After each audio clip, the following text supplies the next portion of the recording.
Hello guys, അപ്പോൾ അതേ എല്ലാവർക്കും ഒന്നും കൂടി നമസ്കാരം. നമ്മതേ ഒരു ഇടിവെട്ട് സാധനം കൊണ്ടാണ് വന്നേക്കണം. ഇടിവെട്ട് സാധനം നമ്മുടെ ആ പോത്തിൻ്റെ ബ്രെയിൻ കിണ്ണം കാച്ചിയ സാധനം കൊണ്ട് വെച്ചാൽമാരെ ഉണ്ടാക്കാൻ ഭയങ്കര സുഖമാണ്. ഒരു സവാളയുടെ പകുതി, 2 പച്ചമുളക്, കുറച്ച് കുരുമുളക്, ഉപ്പ്, അതിലോട്ട് 2 താറാമുട്ട മസ്റ്റാണ്. 2 താറാമുട്ട വെട്ടിയിടുക. എന്നിട്ട് അതിലോട്ട് നമ്മുടെ ബ്രെയിൻ ഇടുക. ആ 2 താറാമുട്ടയും ബ്രെയിനും സവാളയും കുരുമുളകും എല്ലാം കൂടി നല്ലോണം മിക്സ് ചെയ്യുക. ചിക്കണം നല്ലോണം ഇട്ട് മിക്സ് ചെയ്ത് ചിക്കുക. ഇടിവിട്ട് ടേസ്റ്റാണ് വെച്ചാൽ മതി. അടിപൊളി സാധനങ്ങളത്. അത് ഒരു പാത്രത്തിലോട്ട് കുറച്ച് വെളിച്ചെണ്ണ ഒഴിച്ചിട്ട് ഈ സാധനം ഇട്ട് അങ്ങനെ ചിക്കി പൊരിക്കുക. അടിപൊളി സാധനം എന്ന് പറഞ്ഞാൽ അടിപൊളി സാധനം, ഒരു ശരി സാധനം. പിന്നെ ഈ സാധനത്തിൽ ഒരു പ്രശ്നമാണ് കേട്ടോ മച്ചന്മാരെ.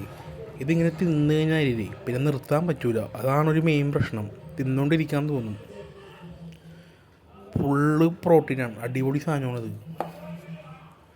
നിങ്ങൾ തിന്നിട്ടുണ്ടാവുമെന്ന് വിചാരിക്കുന്നു. എങ്ങനെയുണ്ട്? തിന്ന ആൾക്കാരെല്ലാവരും വന്ന് കമൻറ്റ് അടിക്കും. പിന്നെ ആരും സബ്സ്ക്രൈബും ലൈക്കൊന്നും ചെയ്യാനില്ല കേട്ടോ. പ്ലീസ് ഒന്ന് നമ്മളെ ഹെൽപ്പ് ചെയ്യും. ഇതാണ് നമ്മുടെ സാധനം. ഫൈനൽ സാധനം കിട്ടിയേണ്ടത്. ഇത് ചവക്കേണ്ട ആവശ്യമൊന്നുമില്ല. അത് ആക്കി വെച്ചാൽ മതി. അല്ലെങ്കിൽ ഞങ്ങൾ പോയിക്കോളും.